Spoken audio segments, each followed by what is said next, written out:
Hello दोस्तों, स्वागत है हमारे यूट्यूब चैनल साउ संदीप ऑफिशियल पर। तो बात करते हैं भोजपुरी के सुपर स्टार और ट्रेंडिंग स्टार और ग्लोबल स्टार कहे जाने वाले खेसारी लाल के बारे में।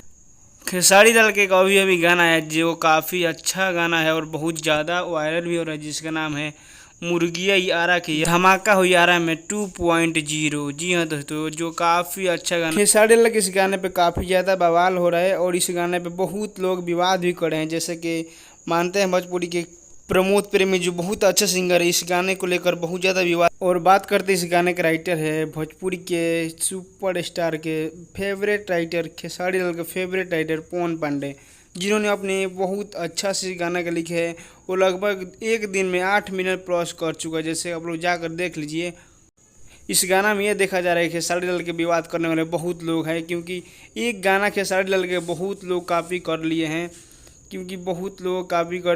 आप लोग जाकर जरूर देखिएगा इस गाने। और आप लोग बताइएगा वीडियो कैसा लग रहा है, कमेंट जरूर बताइएगा। गाना कैसा है कमेंट में जरूर बताइएगा। वीडियो अच्छा, चैनल को सब्सक्राइब। तब तक के लिए धन्यवाद, मिलते हैं वीडियो।